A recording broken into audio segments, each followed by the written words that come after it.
feel like the tallest human ever. And we're live. Welcome to Millennium Fandom and the guy in the chair. I'm your host, Hal Rydberg. Next to me is Cheyenne Wise. I'm your other host, Richard Mathis from Dorkside Cookies. And we're going to cover some of the newest and most fun stuff in pop culture, feature film, and feature film.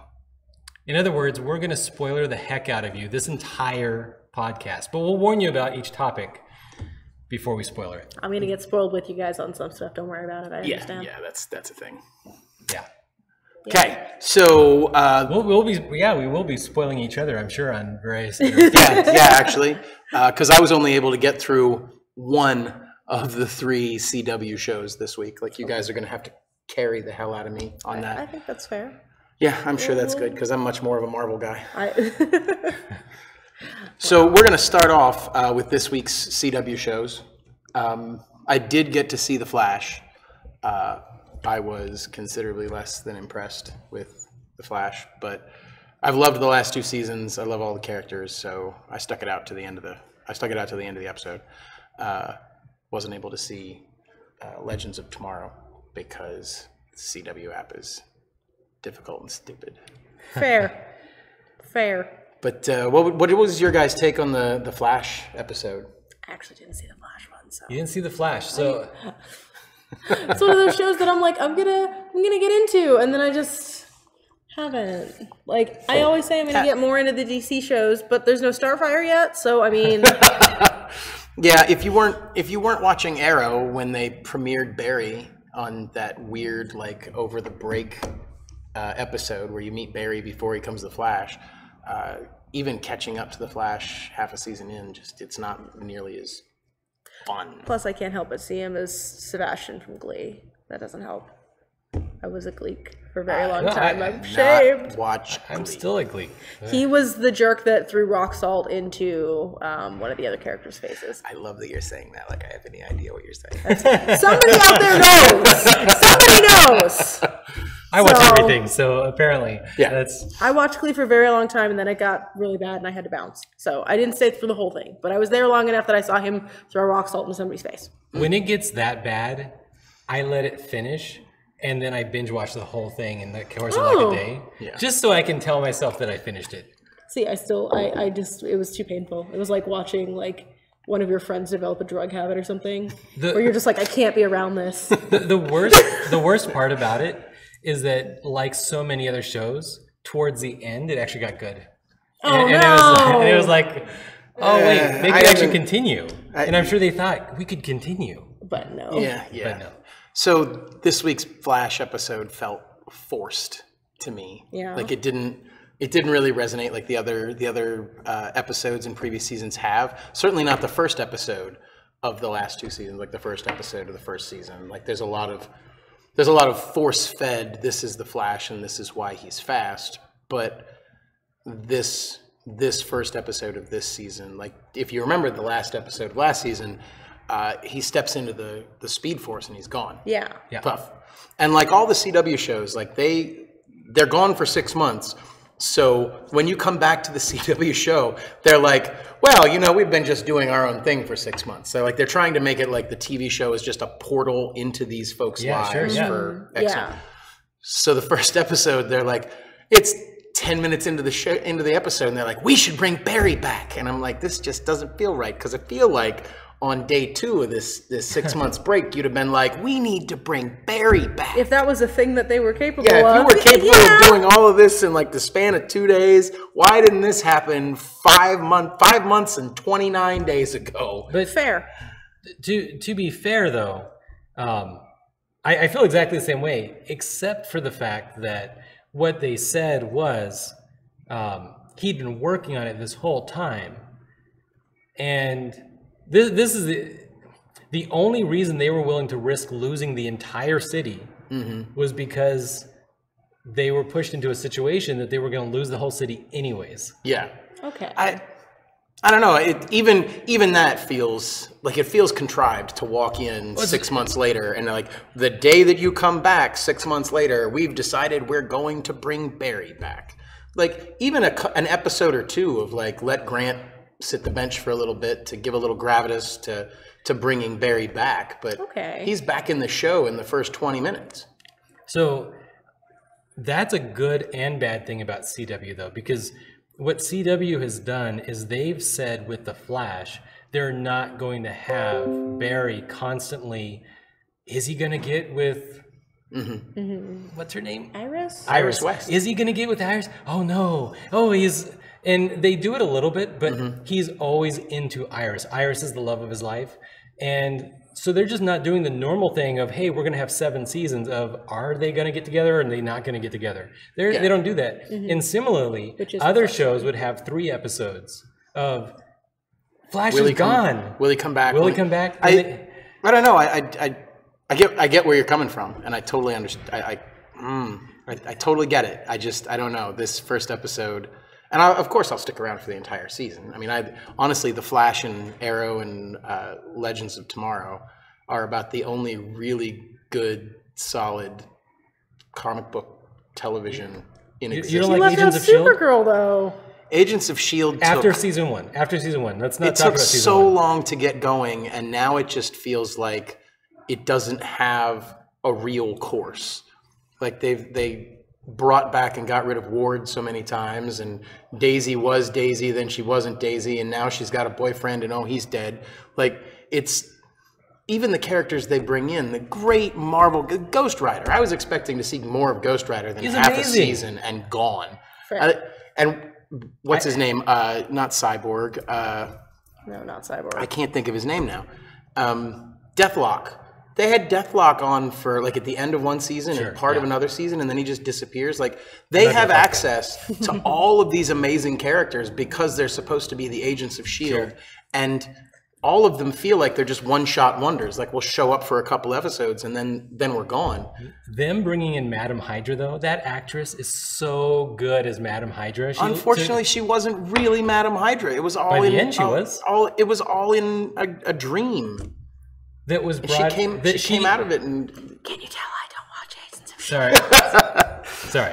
No, we just spoiled seasons worth of Agents. If it's not Agent Carter, the Marvel shows don't do a lot for me. I mean, I like the Netflix shows, but Agent Carter was one of the TV ones that I was like, I'm on board for. Fun fact, when I was working in a lingerie store in LA, we did a lot of like 50s retro stuff. Oh yeah. So they sourced all the stockings for the show from us and a bunch of the lingerie from us.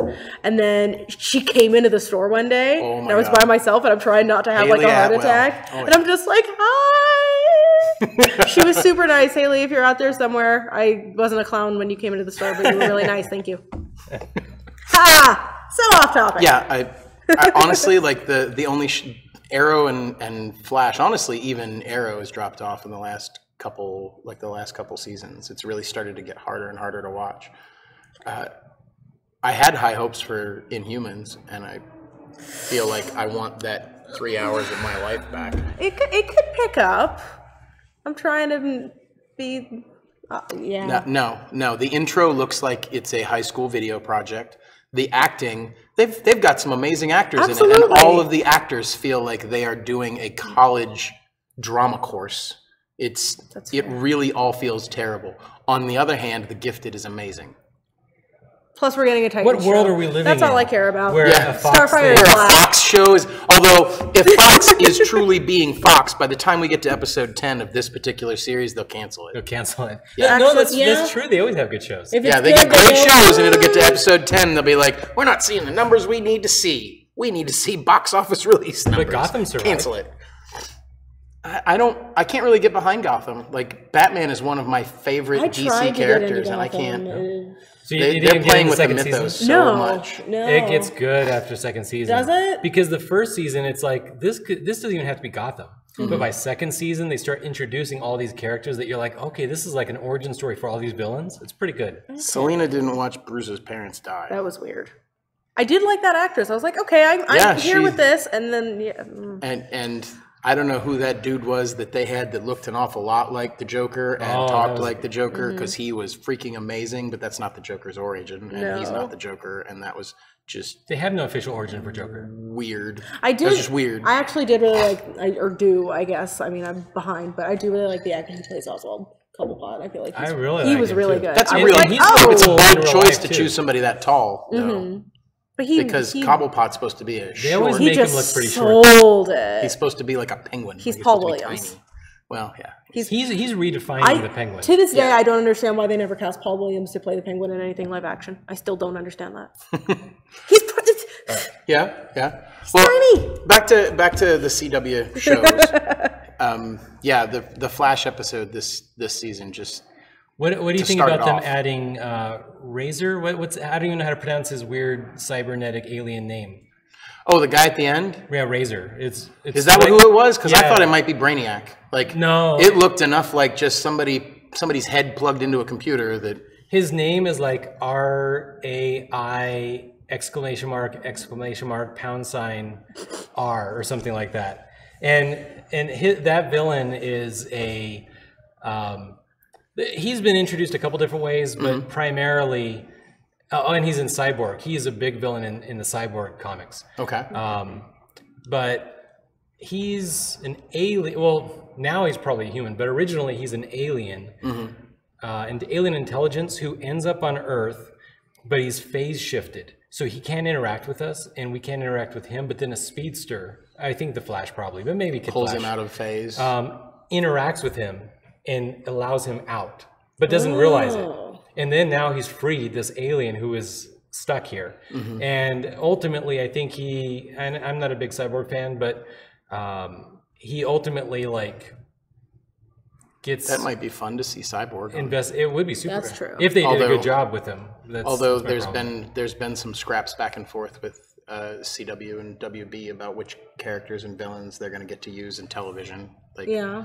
Because there was such a hype over Grant Gustin maybe being the Flash in the movies, and then them choosing the villain from Fantastic Beasts, whoever that kid was. Eddie Redmayne? Yeah, no, the villain. I'm still not sold on him as the Flash. I'm really kind of attached to Grant Gustin. I really like him, and God help them if they're ever stupid enough to bring the Green Arrow into film, because That's gonna be I will strange. very likely not see the. No, Stephen Amell is my Arrow, and always will be. And so you can definitely see why WB would say, you know what, guys, you can't have anybody that we want to make money in the movies because our directors will not choose the fans' choice. Yeah, Their choice of directors will always choose other actors. It really makes me wonder. I know they took Deathstroke out of Arrow for a couple seasons because they were planning on using Deathstroke in the Batman movie, and now the Batman movie's in such turmoil. I'm curious if they're going to not use Deathstroke now that Deathstroke's back. Especially now that the Titans are going to be getting a show. Yeah. You can't do a Titans show without Deathstroke. Yeah. You can't do that. Well, you can. I mean, And you can throw in somebody in red and black. And Wait, show or movie? the they're Titans are getting a show. TV show. You didn't see there was that whole big thing because they've already chosen Nightwing. Starfire's black and people are real mad. And I'm real happy. I'm just like, yes! I Generally, as a rule, if it makes racists mad, then I'm going to be on board. Still CW or somebody else? I think initially it was TNT. I can't remember the channel it's going to be on now. I can't off the top of my head. CW probably doesn't have the budget for more shows. Probably. All I got told is Starfire was going to be in it, and I was like, okay, I'm sold. I'm happy. Okay. That's all I need. That's cool. Nightwing's going to be in it. They've already chosen the actor. I'm really curious to see what the suit looks like what the actor in the suit looks like. Yeah. He's going to need to do some squats, though. Either of you looking forward to Black Lightning? Yeah. No, it's not tied to any of the CW shows. That really. So I'm a huge Black Lightning fan as a kid, but it irritates me that just like Supergirl, they're fractioning him off. Yeah. And That's sure, fair. eventually they may have a crossover episode. I'd be willing to bet they. Yeah. But just because the fans won't take want it. long. Yeah. Yeah. Because they want to make viewer numbers, and Yeah. if Black Lightning starts to suffer in any way, the fastest way to jack up its viewer numbers is cross it over with everybody else. That's true. Honestly, the crossover week is one of my highlights of TV over the fall and spring, or fall, winter, spring TV schedule. Is like just one solid week of a great storyline. And honestly, they can do more in that than most film most studios can do in an actual feature film. That's true. They can spend 4 hours telling a story. And have the space to really. I mean, of course, unless you do it like you did last year's. where last year's was like 5 minutes on Supergirl. Call out. Yeah, 5 minutes. Like at the end, like, oh, hey, by the way, we're going to start the superhero week now. Just wasted an hour, but let's get going. So, did you see Supergirl?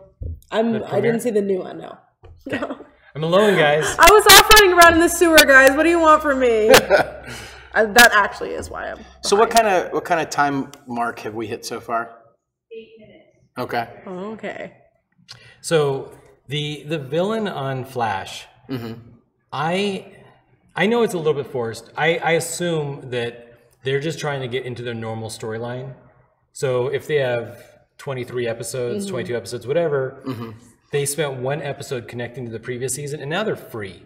They can just tell basically whatever storyline they want the other 22 episodes. Okay. It's almost like the second episode is actually the the real first. premiere of the season. Yeah. Because this is just like, yeah, we're fixing up what the writers did to us last season. Well, I still want to Google this. No. The first Borg episode in Star Trek. You mean where the Q sends Best them? of Both Worlds. The first. Okay, yeah. Yeah. That was one of the, as far as I can remember, and at 43, I feel like I can remember all of time and space. It feels like that was the first really big, like, hey, we're going to make you wait an entire summer to find out what happens. Picard comes on screen and says, I'm Locutus of Borg, and then, bah! And somebody somewhere in Hollywood decided that that is the best way to make sure that you have returning audiences for the following season. But CW doesn't really do that. Again, they're breaking Don't the mold. they? Like they did it to Arrow. But They did it to Arrow the previous season too. Like, oh, Oliver went away and he's quit okay, being no, Arrow. that's fair. They keep they over and over they keep doing that. Like the last thing you see is some big like, how are we going to solve this problem? I mean, And in then fairness, it totally make works you- on me. Yeah, yeah. Although to be honest, I Especially don't if you think I binge wouldn't the show. not come back. Like I'm going to show up to watch Arrow or watch Oliver Queen stick arrows into people for an hour every week because it's fun. I mean, that's totally fair, but it definitely, I mean, the CW show that I am the most caught up on, that I always watch, it's a comic book adaptation, so it's not that off topic, is iZombie. Me and my boyfriend love iZombie. We binge iZombie like there's no tomorrow. It always ends on some season-wide calamity. Yeah. And I'm sure it's one thing when you're watching it on the CW. We watch it when they put the new season up on Netflix. It absolutely makes you go, oh God, how long do we have to wait? Makes you ready for when it comes back. 100%. Because you're like, what? Like, How are they going to fix this? Yeah. Oliver quit being the Arrow. He's gone off with Felicity, and they're going to live happily ever after. However, will Star City survive? military people were zombies Isn't the that whole horrible? time. The fans are like, please. I can't wait to find out how he's not going to live happily ever after. Superheroes aren't allowed to be fans- happy. You No know group of fans that. wants your relationship to fail. What superhero has a healthy, happy relationship? Name me one. Barry Allen. I mean, He's married through almost every comic book I've ever seen. Like see, I would say Mr. and Mrs. Fantastic, but he's a douche, so.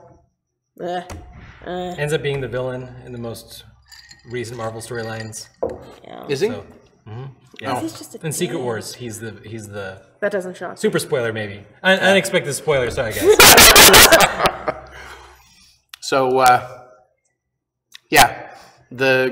caught The Gifted, and I caught the first 3 episodes of Inhumans. Really, really satisfied with The Gifted. Yeah. Yeah, the Vampire Bill, I can't think of the actor's name. Vampire Bill makes a great non-mutant dad with a couple of mutant kids. I love the fact that they pop in Blink. Oh Like yeah, Blink Fan that- Bing Bing. Yeah, the except is it Fan Bing Bing or is it a different actress? It's not the one from the movie. Okay, but it's not Fan Bing Bing. It's the same character, like Blink from Days of Future Past. Yeah, Days of Future Past. Blink in this particular story is just starting, like she's a runaway, and she's found by. So then, is it in the same universe as X-Men? I mean, I guess it must be. Well, But then they're not yes and mutants? no. Like the Logan movie. My favorite part about all of this is the Logan movie opens and mutants are gone. Yeah. this TV show opens, and it feels like it's a couple years, maybe a decade before the Logan movie, because one of the main characters says early on in the episode, like, what are we going to do? Are we going to wait for the Brotherhood or the X-Men? We don't know if any of them are alive anymore. Mm-hmm. Well, I guess that would make sense because Fox doesn't have the TV rights to any mutant stuff, do they? It's on a Fox television. Or on a no, Fox I know, channel, but they don't have the, because like, I know for film they have the rights to the X-Men, the concept of mutants, and then any character that is a mutant. But then I think that their TV rights are different, so that might be why they're not the same. Like, because I know they wanted to do an X-Men live action show for a long time, and Marvel was like, "No, we have those rights. We're not going to give them to you." Yeah, so yeah, they did, which is fair. I probably wouldn't have either. So they could probably mention the X-Men without ever having an X-Men character, right? Well, Blink was an X-Men. She was. It feels like the main X-Men gets so confusing to me. There's so many. Everybody's in been the X-Men. Every not mutant's the been an X-Men. Everyone's been an X-Men for like 2 seconds. Yeah. Plus, I'm a but DC girl, the main character, the young man, the kid that looks so much like Oscar Isaac, he gets cut at one point, and like bright lights coming out of him, and I can't tell if they're trying to do is it Solaris, or if they're trying to do Sunspot, or like who they're trying to do with him. I think they said his name, but that's going to be really interesting. I was trying to binge through like 6 TV shows at once, so I got inundated with a whole bunch of comic book television, and it's all kind of oozing. It's all kind of oozing out of my ear. Inhumans, X-Men, blah blah blah blah blah.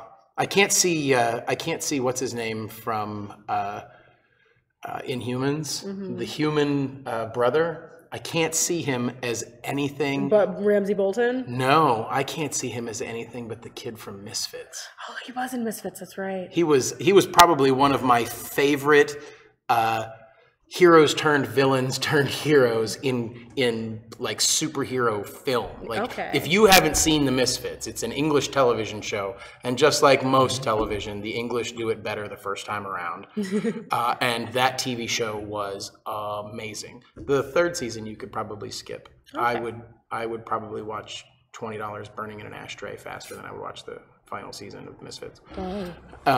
But the first 2 were just amazing. Like they everything tied together all the way back to the first episode. Like it all made sense, and none of it was like, oh my god, big cliffhangers. It was just like watching the next thing happen. And some of the superpowers in Misfits were freaking hysterical. A dude that could control milk. Okay. Somebody drank a glass of milk and he turned it to cheese inside them, and then hardened it in their veins and stopped their heart. Like it was just like some of the pretty hilarious. The weirdest and he was bitter. Oh, he was so mad. He's like, all I to do is control milk, and then he killed somebody. I mean, but yeah, I can't see him. I can't take him seriously in this TV show because all I can see him as is that kid from Misfits.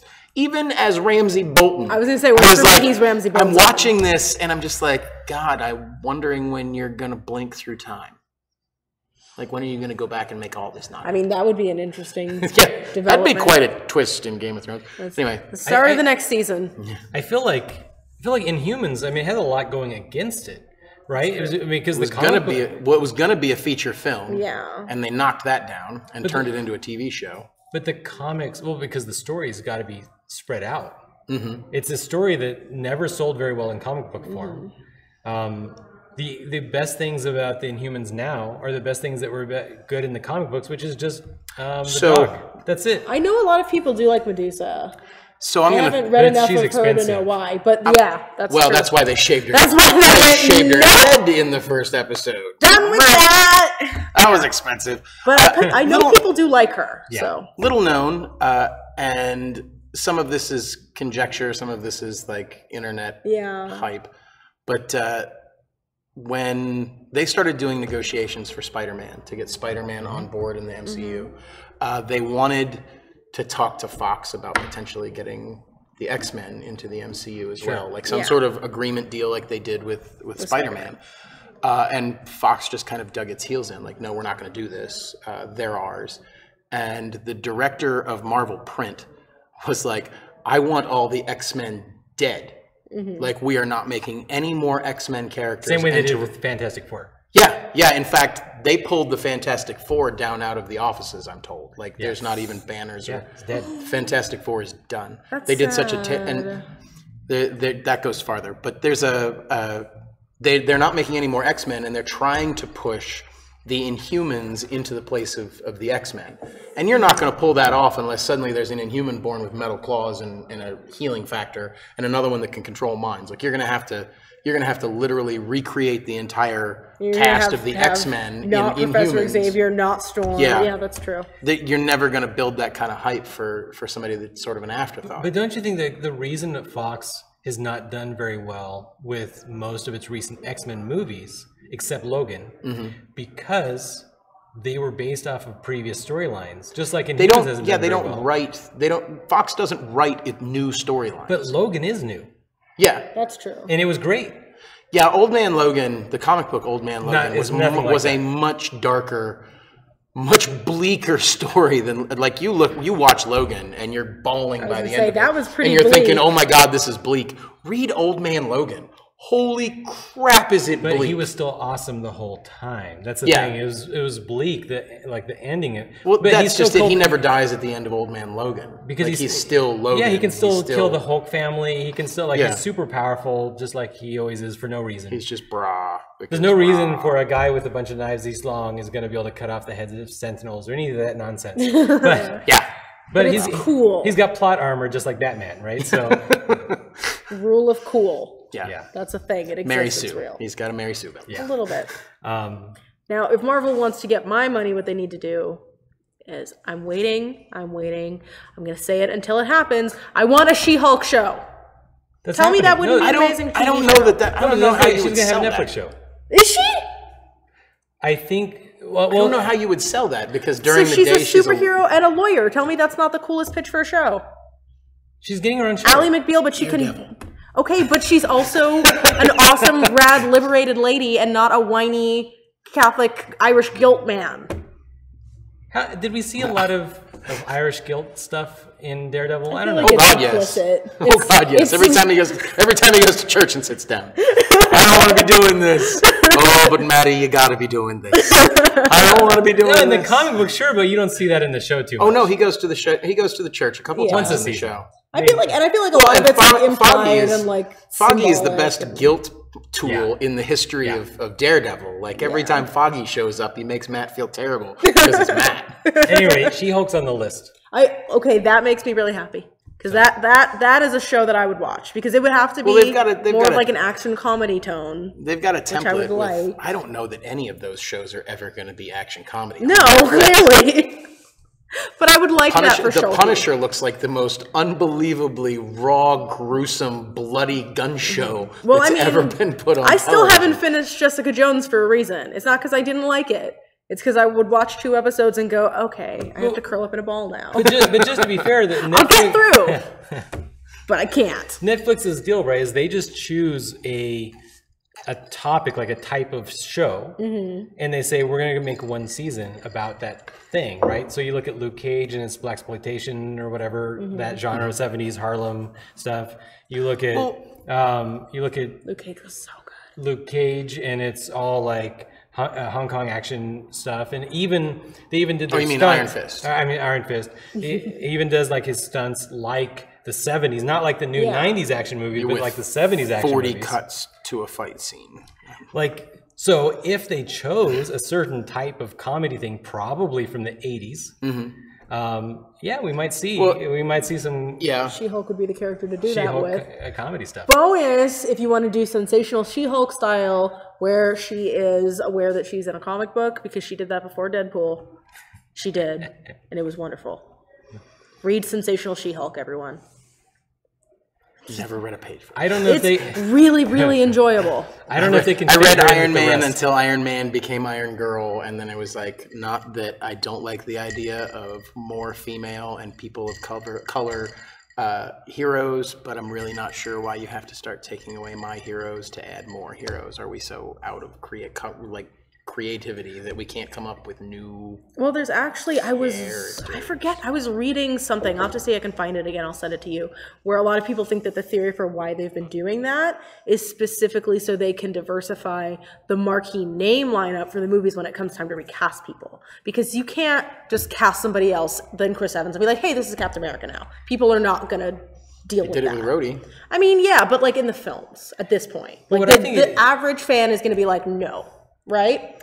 And so that's kind of part of the reason. I can kind of get behind that because as far as I'm concerned, Mark Ruffalo is not my Hulk. Totally fair. And it's like as movies are getting more and more diverse and as the country and the world is getting more diverse and the film market is getting like China's getting so much more important and all this stuff, they're trying to basically set it up where when it's time for them to, like when like Mark Ruffalo is like, hey, I have enough money, they can like get some K-pop kid that makes all the money in the world and have him be Hulk. Like that's the theory for why they've been doing that. I'm guessing you're referring to Cho. Yeah. Yeah. But then they kind of broke. They broke Spider-Man because they took the Puerto Rican Spider-Man and took the best part of him and made it in the Spider-Man Homecoming. I was salty about that. I'm not gonna lie. They did Miles kind of dirty. Yeah. Right. So while simultaneously mentioning Miles. He was super weird. In the movie, like, So when they try to do a diversified Spider-Man and have Miles, everybody's gonna say that they're stealing Spider-Man's storyline. Now it's like, wait, that's what is this? It was kind of, and it's like I totally feel it because I'm sure because they were going for such of a like this is a younger Spider-Man, like this is like a teenage Spider-Man, and really like in terms of the comics, because that's one of the few comics I read. I love Miles. Is like Miles was much more of that like dealing with being a young teen and being a superhero for longer than Peter Parker was. He was in college. Yeah, Peter was in like he was Peter older was mostly teen. in college. Yeah.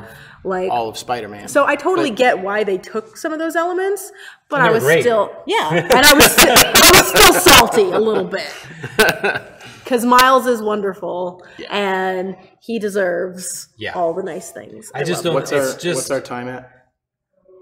You're at 25 minutes. Okay. Cool.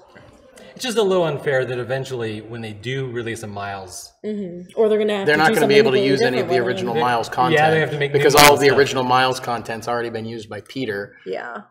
Although to be fair, just as salty as you are that they stole all the parts from Miles, I honestly I stopped reading Spider-Man comics when they killed him off in the Ultimates. I was like, there can't ever be another Spider-Man. You stopped reading normal Spider-Man when they killed him in the Ultimates? No, I was reading Ultimates, Spider-Man, Ultimate Spider-Man. Yeah. And in fact, honestly, I can't think of any comic book title that once the Ultimates came out, I continued to read that wasn't Ultimates. Like so much better. Ultimates is just more realistic and more I'm a DC more girl, fun. So. And when they killed off Spider-Man, I was like, you can stop my subscription. I'm done. Totally I don't need to see a new Spider-Man. It would be like somebody picking up Robert Downey's suit. Totally fair. But if you get a chance to read Miles' original run, it's really good. It's really, really good. I love him. Old dog, new trick. Totally fair. Just saying. Like it's one of those things, if they had switched him and then it had been like crappy, or like they had made him super like stereotypical and like talking and jive talking something, I would have been mad as hell. But I actually really liked him. Granted, I'm probably a little biased because he also looks exactly like my younger brother. So I literally like 90s. He's mad at him. He looks the same. I'm always like, no, God, it's like, it's my, but I thought it was a really good run. And then the series they did a limited run where Miles ends up in. What do you mean, Fractured Universe, or what is it? It's like Spider-Man. The Spider-Verse or whatever? Peter ends up in the Ultimate Universe with Miles. Yeah. It was great. It so good. So, and like even the stuff they're doing with the cartoon now where they all exist and they're all in the same universe and like it's chill, I'm super into. What is it about Spider-Man that all the versions of Spider characters are all awesome? Spider-Gwen, like they're all amazing. They have no right to be as good as they are. That's true. I did a group interview with Stan Lee here in Vegas in like, I want to say it was like 2010. It's when he got his star at the Palms. Oh, okay. And they let like 10 or 12 of us in essentially a round table where we could talk to Stan and ask Stan some questions. They gave us this ridiculous packet of crap we were not allowed to ask him that he's tired of answering.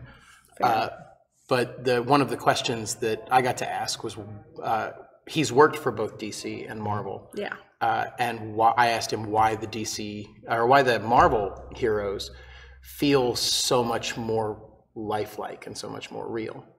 And his answer was that the DC characters, with the exception of Batman, all of them have power, but they don't have a tragedy that goes with their power. Like, they're not a balanced scale.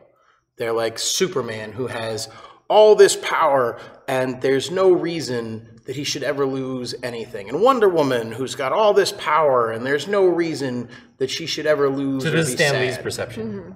He said when he made a character for Marvel, no matter whatever their power was, commiserately, something terrible or bad had to happen to them. Okay. So there's actually a Superman amalgam in the Marvel Universe, Sentry. Yep. He's terrified to leave his own room. Like, he's one of the most powerful superheroes ever, can't leave his living room. Like, he's crushing, what is it, agoraphobia? Yeah. Agoraphobia. Crushing agoraphobia so that the character feels more real. Peter can't keep anyone he loves alive, but he is the strongest character in Marvel. He's the only character to ever have punched out the Hulk. He and the Hulk got into a fight in downtown New York, and Peter Parker knocked out the Hulk. Yeah. He, according to Stan Lee, he's the strongest character in all of Marvel. But then again, he's a kid, pure heart. Terrible things constantly happen to him. He gets power commiserate to how terrible his life is. Was that Cosmic Spider-Man? I mean, what the heck? There's this really Peter, every time he's wanted to do something, every time he's been in a place where, it like, doesn't go well for him, that's true. every time he's had to lift something or do something or build something, or all he has to do is just dig a little deeper, and Peter Parker can do it. Like, there's an intelligence scale, and Mr. Fantastic is on the top of it, and right below that is Chadwick Boseman. Black Panther? I can't think of his actual name. T'Challa, yeah. T'Challa's right below that, and Bruce Banner, and then Tony Stark. Like, in the top 10 is Peter Parker, and the kid is supposed to be in high school. Like, he's constantly, anytime he's needed to be smarter, he just thinks harder, and suddenly he's smarter. He needs to lift something, he just, I've got to be Spider-Man, brah, and he picks it up. Or in the case of the Hulk, he gets hit by the Hulk, and brah, I've got to knock you out. Yeah. There's this comic book critic online that I really like, called Linkara, and he has this saying that I think is super apt about the difference between the big two. Is he says that DC heroes are heroes you can look up to, and Marvel heroes are heroes you can relate to. And I think that is definitely, at least in the approach they take. Yeah. Like, Starfire is 100% my, like, queen of the world. Like, I literally have a shrine in my apartment. It's a little much, but it's like, because she is that person that I look up to, and I go like, what would she do in this situation and stuff. Now, she's absolutely been written in ways where she can be super relatable. All the characters have been, but you tend to think of them like that. You don't go, oh, I know how Batman would feel in this situation. You go, what would Batman do? Versus the way Peter Parker, you absolutely understand, like, oh, he can't get a date, like, oh, he's nerdy and awkward. Drink like Tony Stark. Identify with him. Yes, I totally. I mean, my character like that isn't a Marvel character, but no one in the world reads Empowered but me, so shout out to anybody who's watching or listening who reads Empowered. It's good. So we're going to shift gears now to the second topic, Blade Runner 2049. Which I still haven't seen. I'm going to give you the opportunity to step out if you want. It's cool. We are about to spoiler the shit out of this. Spoilers don't bother me. I'm fine. Because I have so many feelings about this movie. I can't gush enough that I loved every second of that movie. And if you didn't love it, you are just wrong. You are bad, and you should feel bad. Paul only feels slightly strong about this. I don't feel strongly about too many things, but yes.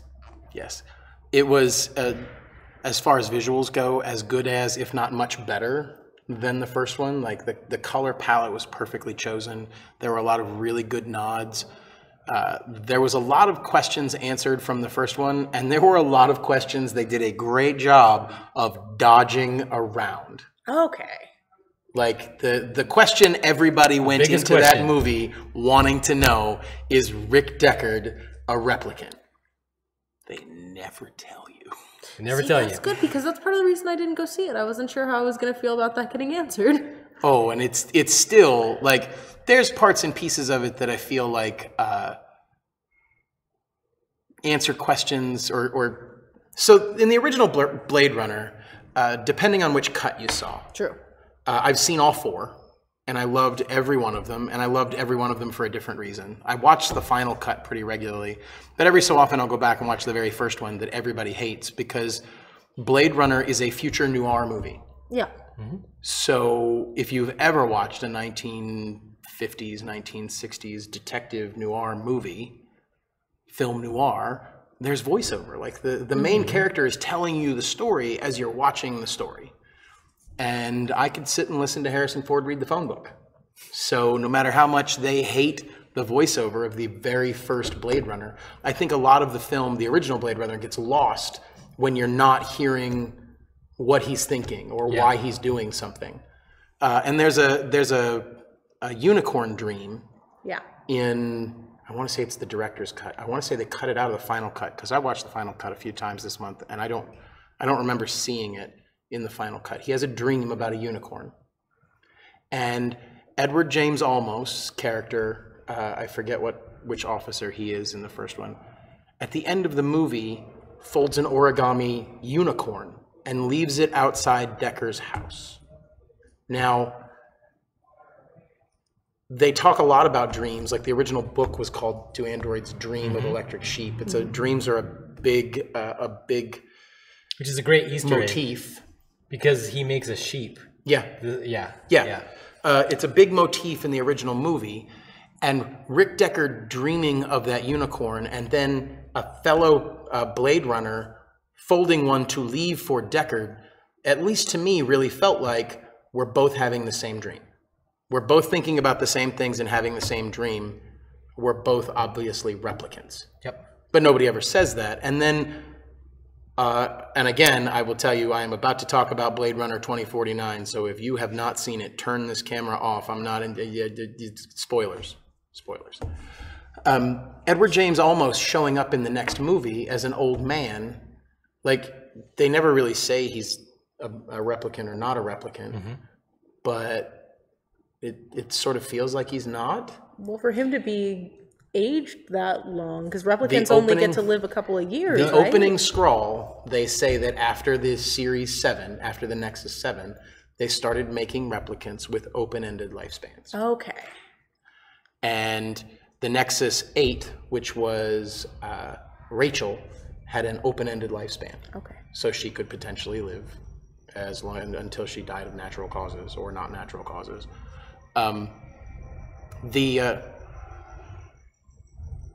Something really intense is happening over in the bar. Yeah, we are filming at Fandom. Yeah. Millennium Fandom in downtown Las Vegas. And apparently they're watching something on the television. Oh, I think... is that the Star Wars trailer? No, I don't think so. No. I got real excited for a second. Later! So, they kind of dance around it. Like, they show you some stuff that might say that he's not a replicant, and then they say some things that he might be a replicant. And it really felt like there's a couple scenes in the movie that leave you wondering, not so much if Officer K is a replicant. Like, that much is very clear. Sure. But it feels like if correct me on this, Trish, Villeneuve, the Millennium Fandom bar owner, is French, and he has corrected me over and over on this gentleman's name. It felt like the director could have left a couple pieces out to leave a little more ambiguity about Officer K, because there's a moment in the film where Officer K goes to look for, huge spoiler, when the film opens, they find the remains of a replicant. You figure out that it's Rachel before they actually say that it's Rachel. And Rachel died in childbirth. So as a replicant, they managed to finally unlock procreation in replicants. And they never say whether you have to have a human to replicate with, just that she was able to have a baby. And when Officer K goes looking for the baby, he finds records that show a male and a female baby with identical DNA. Yep. So I got to imagine that a computer would make two babies identically. Makes could sense. potentially make two babies identically. Later in the movie, they flat out say that it was a girl, but they never go back and talk about like was the boy a false flag? Were there twins? Is he wandering around somewhere else? But they also make it like low profile, very clear that there was only one child. I feel like if Villeneuve had been a little more ambiguous about the matron, the nursemaid that Officer K met, and said just the female child rather than saying the only child or the girl or whatever. Like if they could have left that a little bit vague, to do the same thing they did in the first Blade Runner and leave you with as many questions as it answered. So we're going really, really deep into the absolute spoiler of the movie. This isn't just like facts about the movie. The whole movie intentionally leads you one way and then flips about other way. 2/3 of the way into the movie. Like you feel like you're following along. No, were you fooled? Yes and no. Like when he got to the point where he discovered the records, I felt like Kay was definitely Decker's son. Like he's definitely doing the same life Decker did. Yes. He's very much just a carbon copy of Rick Decker. And here's evidence that there was a guy or a boy. Yep. And then the girl died according to the records, died shortly thereafter. Yeah.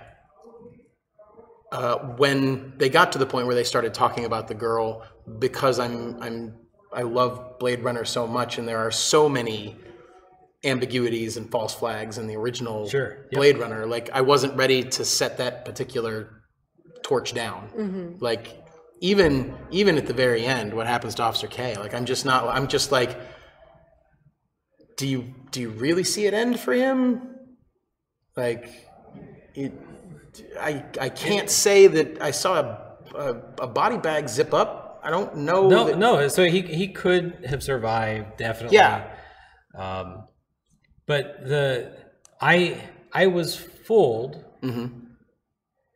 but I trust nothing because I know what type of movie it is. So when they reveal the secret, so the secret is, this is the secret. So it's too late. We're down the rabbit hole. Yeah. The secret is that the clues all lead to him believing that he is the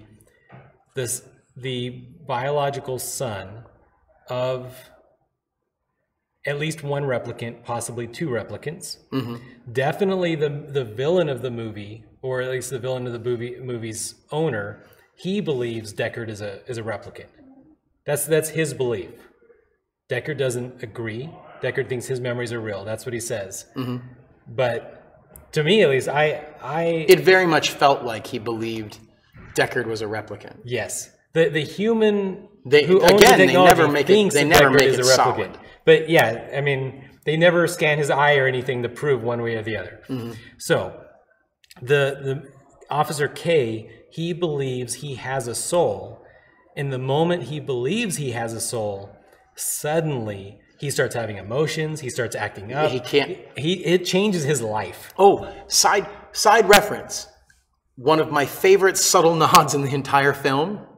They still take the void comp, but now they've elevated so far that you take a void comp in a solitary room with the testing equipment in front of you, so there's nobody to shoot. Thank you, Leon. Nice. But yeah, he can't even establish a baseline. Like after he visits the woman that creates memories, and she says, "No, this is a real memory. This is not this is a thing that happened." And he finds the evidence that proves that it's a real memory. He's broken. He's broken from that moment on. Yeah. Just his belief. Yeah. Just fractured enough that it just. My girlfriend and I were reading articles the day after we saw the film, and it's amazing how much of that the environment that Villeneuve created for 2049 is influenced by Russian culture. Okay. Like the first film was very China, Asia influenced. Yep. He's eating yakisoba, sitting at an outdoor bar. The street language they speak is part Korean, part Chinese, There's and some geishas English. on the billboards. Yeah. It's German, Japanese, Korean. Yeah. And they do say Russian. Do they? They do say Do Russian. they speak some Russian in it? Because if you listen to Decker, he says that's street speak. It's a mishmash of, and then he lists like 5 languages. Oh, okay. So I don't know that you actually hear Russian, but he says He In mentions it. yeah. the current movie, the book, what was the name of the book, Trish? The book that Agent K or Officer K has. She'll get it back to me. It's Fire something. Is a Russian book, and the lines that he says inside the Voight Comp are lines from that book. Yeah. Okay. Pale Fire by Nabokov. Nabokov, that's super Russian. Yep. And the girlfriend that he has, the song that plays every time she wants his attention or every time he opens her up is Peter and the Wolf. It is, yeah. Which is Which is another Russian, like it's just, the whole movie is just littered with Russian references. No Chinese references, no, like I'm sure there are some there, but there's not nearly the number that there are of just Russian references. Of course, and Vegas. Because Vegas. What did you feel about, like, so in the original Blade Runner, it feels very, very neuromancer, cyberpunk, huge populations. The world is dense. It's like Tokyo. It's like being in Tokyo 100 years later, but of course it's LA. It's spread to America. When the movie first starts, everything's barren, and then they slowly start introducing more lights, but it never. It's like there's just a Coca-Cola sign, there's an Atari sign. There's just not as much population. It feels like everybody's dead or gone. I don't know. So the tone that, because I read the book, like back when there was only one version of Blade Runner, back when dinosaurs still roamed the earth, there was you read Philip K. Dick's book, and Deckard, one of the big things that he really wants to do is to own a real animal. Oh yeah, that's right. Like when they go into Tyrell and he makes the reference about the owl, it's sort of a slow, quiet nod to the fact that almost all animals are dead. Yep. And it's a big deal that Deckard now has a dog. Like, is it real? And he's like, Decker's like, I don't know. I've never asked him. Like, it's a big deal that animals. And even like the bit about Ben going outside and the lead cod pieces. And Yeah. So the tone I got when I started watching this movie is that it feels like the natural progression 40 years later. Like, it started wiping out animals, and now we're just down to things that can live in radiation. Like, it feels like there are almost no humans left. Yeah. So, and they're growing bugs inside, or grubs inside climate and clean, controlled Quonset huts. Like, that's how they're getting protein. The fact that he found that flower outside was enough to stop him, because growing things don't grow outside. Yep. And they made a reference about a tree, and the woman was like, I've never seen a tree, because almost everything is dead. So it really, like, when I started watching the movie, I wasn't surprised once they got done at Batista's house. Okay. It didn't really surprise me that there was so much barren space and barren land, and like everything was just kind of dying off. Like the whole goal was everybody to get off planet and live in a colony someplace else. Now, this universe, it is supposed to be connected to the Aliens universe. Yes, it is. Right. So, I didn't really catch any references. I'm not a huge Aliens guy. I like Predator more than Aliens. But did you see anything that? Let me just ask my aliens expert. What model was Bishop?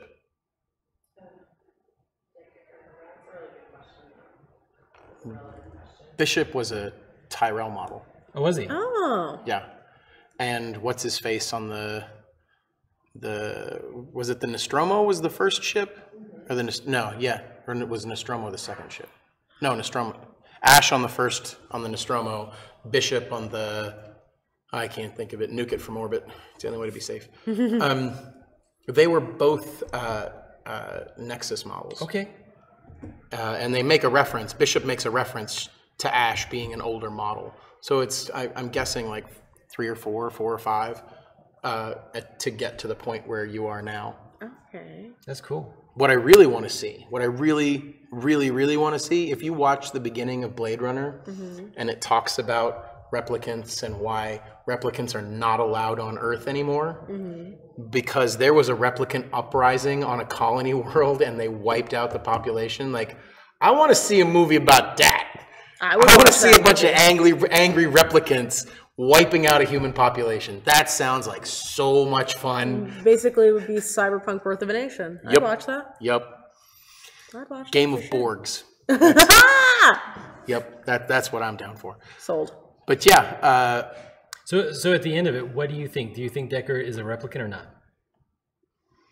I've always thought Deckard was a replicant. Yeah, me too. I've always, makes more sense. There's a flash scene in the original Blade Runner where you can catch the lighting effect in Deckard's eyes.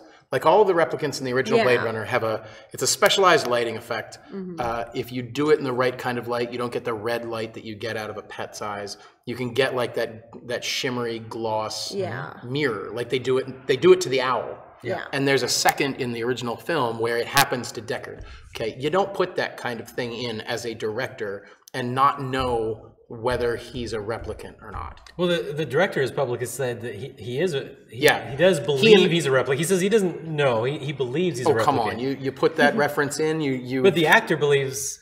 Harrison Ford and Ridley Scott have gotten into a couple very public arguments about what the disposition they feel on Rick Deckard. I honestly like it being like, I purposely don't even think about it. Yeah. You know, I like it like not knowing almost. I like the twist of him being a replicant. Like, totally fair. He has no idea and he spends his life hunting replicants. I mean, would you want to send a human after replicants? They're stronger and they're faster and they're smarter. Wouldn't the rational thing be to make a machine to go destroy that machine? Why send a human when he could easily be crushed?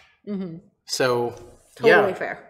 I really hope we see an extended edition where I'm sure we will. We see the prostitute put her hand on her stomach at the end because Kay has gotten her pregnant. Because Kay was in love when he had sex with her. Yeah. And if that triggers some chemical thing in replicants that allows them to procreate, then that's what I want to see. That's a nice twist. That's a really nice twist. Yeah. So what are we at time?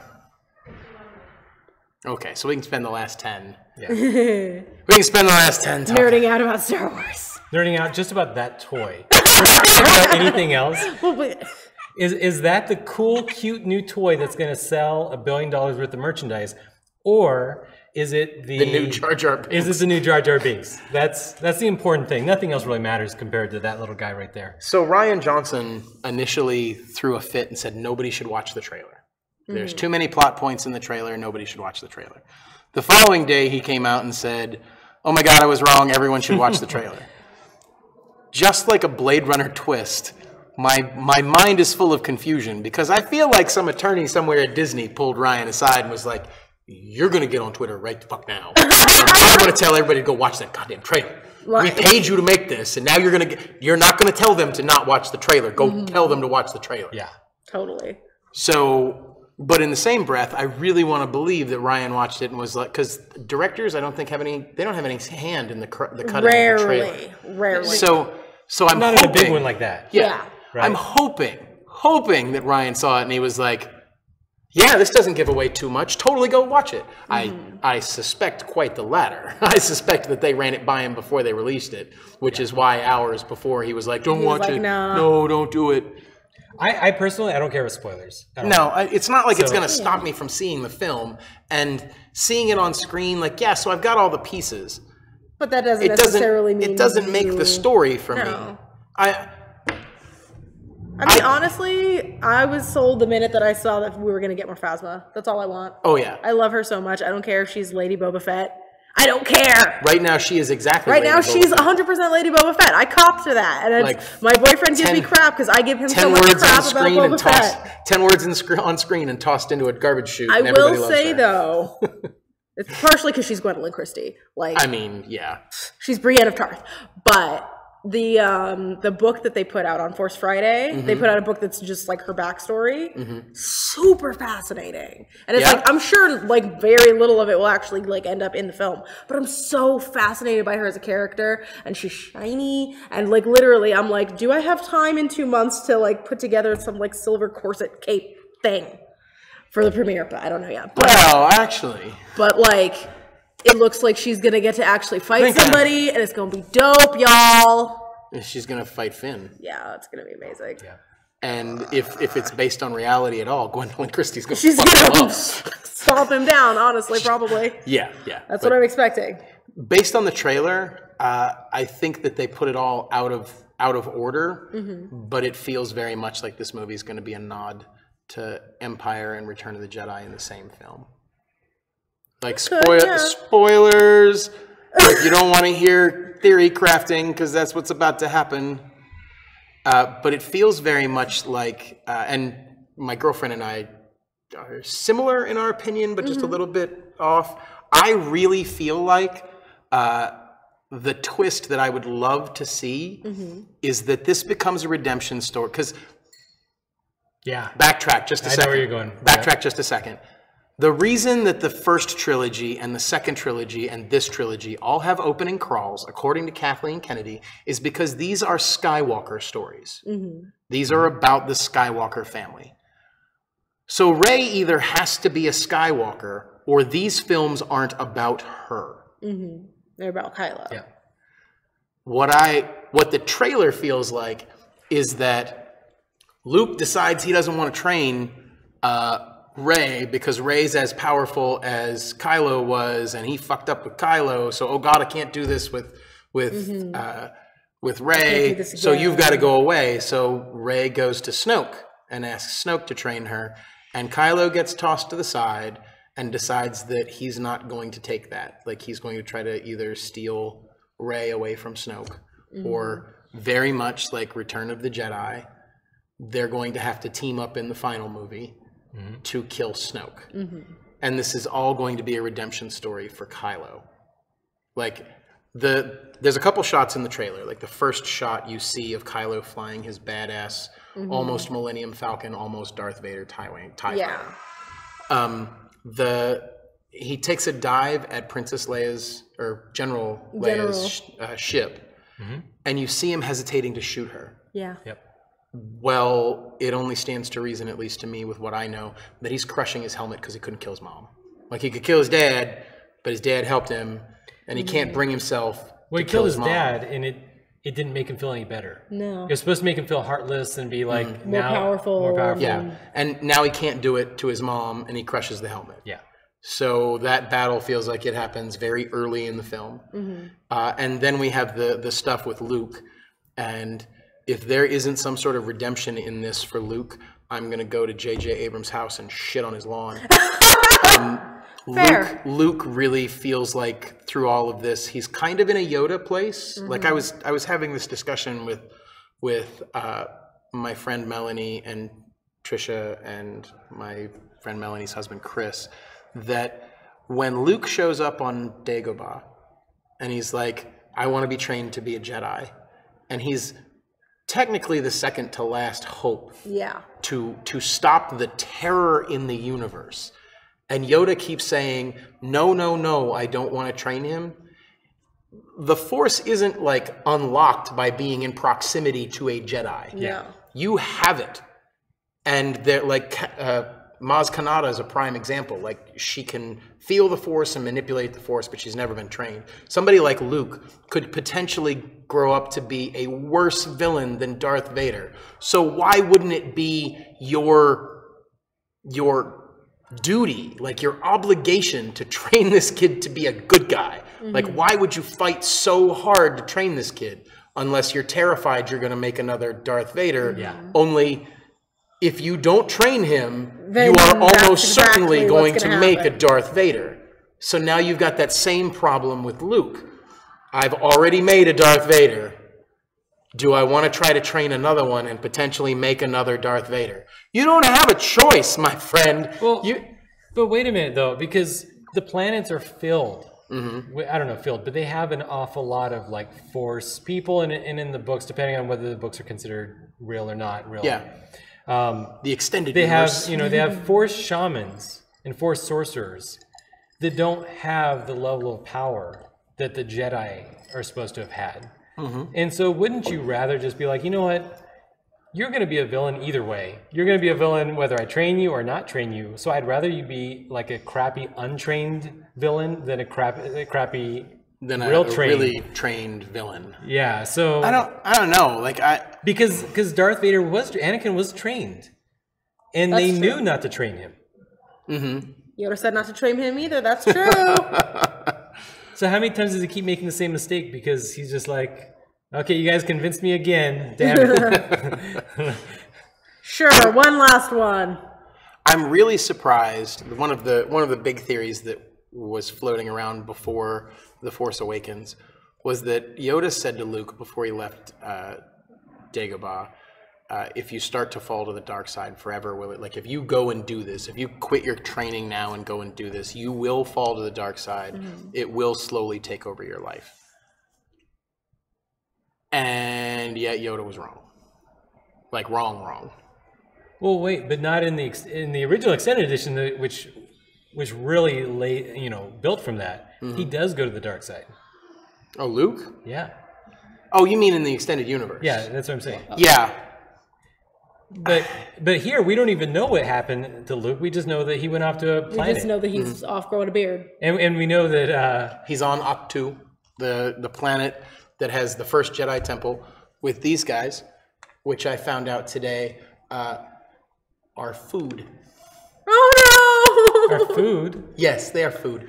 The caretakers, the population of Ahch-To that Luke goes to stay with, there's a couple comic books and some art that goes with this stuff out, and the caretakers are hunting these guys to eat them.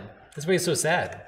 That's why he has the perpetually terrified look on his face, because this is food. Oh,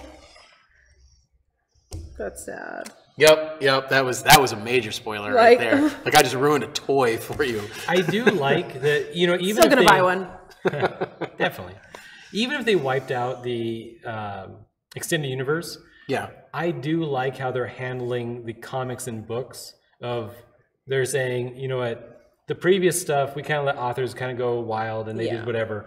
But now you can read things and you can trust it because it's worked It's being metered with It's purpose. It's very being metered. specifically. Yeah. Yeah, so I'm enjoying a lot of the Star Wars books and stuff. We just finished Princess Leia, I loved Princess Leia. and the fact that they wrote that just before this, like, now I know the planet that they're going to. I'm really hoping that I see a dragon, because, I mean, they made such a big deal about it. And Pretty dope. made a big deal about it in the first movie about the sound of a crate dragon and the planet that have you read? I don't think you've read. So the planet that they're going to is a salt planet. The red underneath it is some sort of crystal. Okay, yeah. It's a white-ish, like, salt barren planet. Yep. The planet's name is Crate, Okay. as So in this like is- crate dragons. Yeah. So I'm really hoping that we see a dragon in We're this. getting a wave over there. The production team tells me we're at 1 hour. We'll wrap up here pretty directly with the end of all this. But yeah, to wrap up about the trailer at least, it feels like they moved all of the parts and pieces in the trailer around to kind of give you some cool imagery. but the story for the movie is definitely doesn't entirely feel all there. like the Batman v Superman trailer where you were like, well, now I've seen the movie. Yeah, You like definitely the big bits and doomsday pieces. reveal at the end of the Batman v Superman and trailer was kind of Wonder Woman showing up, and you're pointless. just like, okay, cool. Yeah, I mean, I still want to go see that, but I wasn't happy about the whole I thing. wish I but hadn't gone and seen that. The worst is I went to go see that movie with my younger brother who had already seen it. His entertainment was watching me have an aneurysm, which made it worse. Yeah.